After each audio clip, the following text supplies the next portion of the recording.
लेकिन ये अपने आप को हिटलर जीवी समझ रहे हैं। अगर आपको याद होगा, हिटलर ने 1920 में उनको सारे के सारे यहूदियों को बोला था पैरासाइट, गंदी नाली का कीड़ा। वही इतिहास दोहरा रहा है। 2021 में वही लफ्ज़ मोदी जी ने बोला। यानी ये साबित कर रहे हैं कि कहीं ना कहीं ये हिटलर की नीतियों पर काम करते हैं। तो मोदी जी फिर आप भी कहिए कि आप सारे के सारे नारंगी जीवी हैं, सारे के सारे आप गुफा जीवी हैं। आपकी जो स्मृति ईरानी जो बात बात पर तांडव करती थी, बात बात पर धरने देती थी, लहसुन उठाकर, प्याज उठाकर, सिलेंडर उठाकर, तो वो कहाँ है इस वक्त गुफा जीवी, जब ये गंदी नाली का कीड़ा है। तो कौन लोग हैं मोदी जी? भारत आपसे सवाल करता है, भारत का अन्नदाता आपसे सवाल करता है कि खुदारा उनकी पोजीशन क्लियर कर लिए कि वो लोग हैं कौन जिनको आप नित नए नामों से रोज़ाना नवाजते हैं और फिर एकदम से चेंज हो जाते हैं, गुलाटी मार लेते हैं। और आप कहते हैं कि आप बिल वापस नहीं लेंगे, आप कहते हैं नहीं भाई एमएसपी मजबूत है, एमएसपी जैसी थी वैसी रहेगी। तो कैसे यकीन करे मोदी जी आप की बात का भारत की जनता? क्योंकि वो भी आप थे जिन्होंने कहा था 15 लाख आएंगे, वो भी आप थे जिन्होंने कहा था बेटी बचाओ बेटी पढ़ाओ। क्या बेटी बची, क्या बेटी पढ़ी? वो भी आप थे जिसने कहा था हर साल 2 करोड़ लोगों को जॉब दी जाएगी, जो नहीं मिली और पूरे भारत को बेरोजगार कर दिया। तो मोदी जी आपका हर जुमला सिर्फ एक झूठ का जनरेटर साबित हुआ और आप झूठ फेंकने वाले जनरेटर बन गए जो हर तरफ धुआं धुआं फेंकते हैं। इसके अलावा आप कुछ नहीं करता। इन्होंने डेमोक्रेसी के चौथे पिलर को सत्यानाश कर दिया, धराशायी कर दिया, जिसको हम गोदी मीडिया कहते हैं, यानी अडॉप्टेड मीडिया, गोद लीवी मीडिया। तो इनको ये लग रहा था कि नहीं कोई और स्रोत पब्लिक के पास नहीं होगा, सिर्फ एक गोदी मीडिया है जो रिप्रेजेंट करेगा और गोदी मीडिया पर बैठकर ये चंगासी करते रहेंगे। दोस्तों नमस्कार, गाजीपुर बॉर्डर पे हूँ और हमारे साथ है ऐमन रिजवी, सोशल वर्कर है और बहुत अच्छा वक्ता भी है। मैम आप बताइए कि अब हमारे मोदी जी को ये आंदोलन भी पवित्र नज़र आ रहा है और आंदोलन जीवी भी नज़र आ रहा है। पहले एक बात बताइए, परसों मोदी जी ने बोला इनको पैरासाइट बोला, गंदी नाली का कीड़ा है ना, तो वो कौन लोग थे जिनको आपने बोला? फिर आपने इनको आंदोलन जीवी बोला और आपने बोला ये एक ऐसी जमात है जो हर जगह पाई जाती है, चाहे स्टूडेंट्स हों, चाहे वकीलों का आंदोलन हो, चाहे मुसलमानों का आंदोलन हो, तो ये हर जगह पाए जाते हैं। दूसरी तरफ आप इनको पवित्र कह के जो एक घड़ियाल का आंसू बहा रहे हैं और आप दुनिया को बेवकूफ़ बनाना चाहते हैं। तो आपके चैनल से मैं सवाल करती हूँ, मोदी जी कभी आपने पूजा की थाली में कांटे देखे हैं? जब ये आंदोलन पवित्र है तो फिर ये दिल्ली की सरहदों पे जो आपने बैरिकेटिंग करी है, दिल्ली की आपने ऐसी की तैसी मारी है, पूरी दिल्ली को आपने उधेड़ कर डाल दिया, तो फिर आप इनको पवित्र कैसे मानना है? आपने तो इन किसानों के लिए बाधाएं पैदा कर दी, जबकि किसान तो दिल्ली पर जा ही नहीं रहा, चढ़ा ही नहीं कर रहा, तो एक तरफ बैठा हुआ है। तो फिर कौन वो लोग हैं जिनके रास्तों में आपने कांटे बिछाए हैं, आपने पूरी पब्लिक प्रॉपर्टी को डैमेज करा है? या तो आप इनको पैरासाइट कहिए, गंदी नाली का कीड़ा कहिए, या आप इनको आंदोलन जीवी कहिए। मैं ऐमन रिजवी भारतीय जीवी हूँ और आप मेरे सामने इस वक्त मीडिया जीवी हैं, है ना। तो मैं आपके चैनल से पूछना चाहती हूँ कि मोदी जी पहले तो आप ये स्पष्ट करिए कि आया ये लोग हैं कौन? क्या ये अंतरिक्ष जीवी हैं? जब ये भारत जीवी नहीं है, आंदोलन जीवी नहीं है, जब ये गंदी नाली का कीड़ा है, तो कौन लोग हैं मोदी जी? भारत आपसे सवाल करता है, भारत का अन्नदाता आपसे सवाल करता है कि खुदारा उनकी पोजीशन क्लियर कर लिए कि वो लोग हैं कौन जिनको आप नित नए नामों से रोज़ाना नवाजते हैं और फिर एकदम से चेंज हो जाते हैं, गुलाटी मार लेते हैं। लोगों को वोट जीवी का नाम नहीं दिया जाए, ये वोट जीवी नहीं है, ये वोट जीवी भी हैं, ये पार्लियामेंट जीवी भी हैं। इनको पार्लियामेंट जीवी हमने बनाया अपने वोट जीवी का इख्तियार यूज़ करते हुए, लेकिन ये अपने आप को हिटलर जीवी समझ रहे हैं। अगर आपको याद होगा, हिटलर ने 1920 में उनको सारे के सारे यहूदियों को बोला था पैरासाइट, गंदी नाली का कीड़ा। वही इतिहास दोहरा रहा है।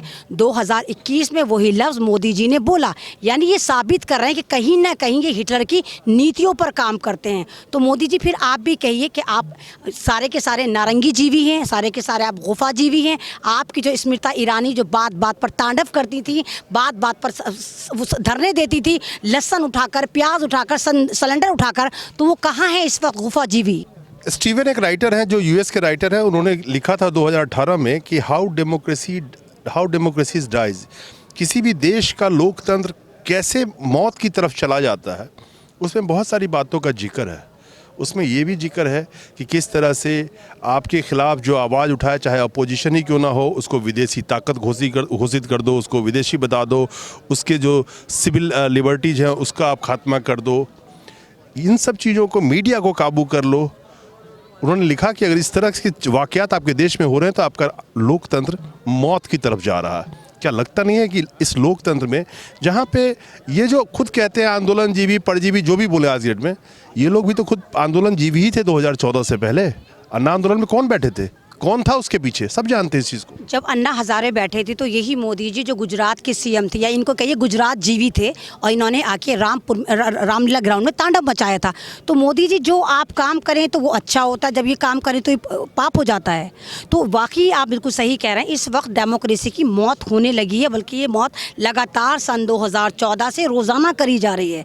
और इस बार अगर ये किसान आंदोलन को कुचल दिया जाता है या दबा दिया जाता है तो भारत में डेमोक्रेसी नाम की चिड़िया फुर्र हो जाएगी, इसके बाद कुछ नहीं बचेगा। तो इस वक्त ये डेमोक्रेसी की लड़ाई, तो मोदी जी इसको आप रोडी को भगवाकरण करने की कोशिश बिल्कुल ना करें, क्योंकि ये किसान कभी आज से पहले इस तरह ज़मीन पर आकर नहीं बैठा, इस तरह सरकार के सामने खड़ा नहीं हुआ।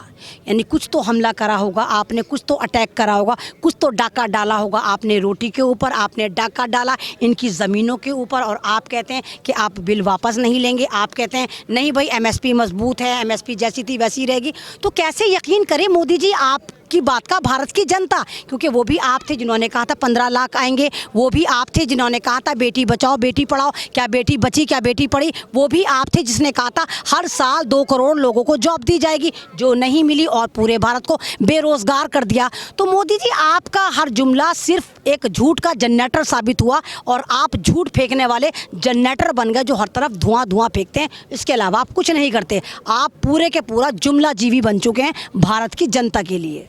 आखिरी बहुत सबसे बड़ा सवाल यहाँ पे ये आता है कि गोदी मीडिया जनता की सच्चाई दिखाएगी नहीं, उनकी आवाज़ को दबाने का सिर्फ कोशिश करेगा। लेकिन आप देख सकती हैं कि जिस तरह से सोशल मीडिया के ऊपर भी एक कमान कसने की कोशिश, उसको भी काबू में करने की कोशिश की जा रही है। अभी नए नए कई कानून आने की बात चल रही है। न्यूज़ क्लिक इन पे जहाँ पे विचार शर्मा प्रोग्राम करते हैं उस पर भी इन्होंने छापा मारा है, उस पर भी दबिश डलवाई है।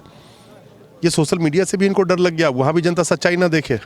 इनको तो ये लगता था ना, जिस तरह इन्होंने डेमोक्रेसी के चौथे पिलर को सत्यानाश कर दिया, धराशाही कर दिया, जिसको हम गोदी मीडिया कहते हैं, यानी अडॉप्टेड मीडिया, गोद लीवी मीडिया।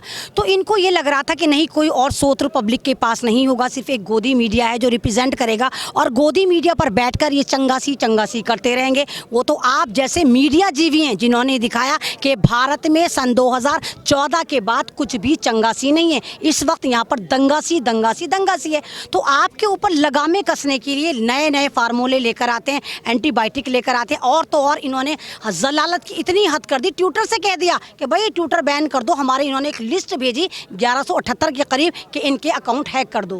क्यों भाई मोदी जी, वो कोई बीजेपी का कार्यालय थोड़ी है जहां तुम्हारी सरकार चलेगी। ट्विटर जो अमेरिका का है, जो अमेरिका इतना पावर में है कि उसने ट्रंप का ट्विटर जो है ख़त्म कर दिया, उनका बैन कर दिया। तो आप किस उसमें रहते हैं कि आपकी जितनी डिजिटल तवाइफें हैं वो ट्विटर पर गंदगी मचाती रहें, और जो भारत के सभ्य नागरिक हैं वो ये भी ना बताएं कि किसान यहाँ पर मर रहा है, वो ये भी ना बताएं कि 250 से ज़्यादा किसान इस मोदी सरकार ने कत्ल कर दिया। आप इनकी आवाज़ दबाना चाहते हैं। तो मोदी जी, आपने लोकतंत्र को कत्ल करने की जो कोशिशें कर रखी थी और कर रहे हैं वो आप करते रहिए, लेकिन मीडिया कर्मी या मीडिया जीवी या हम भारतीय जीवी इसी तरह सड़कों पर बीजेपी जीवी से मरने के लिए तैयार हैं।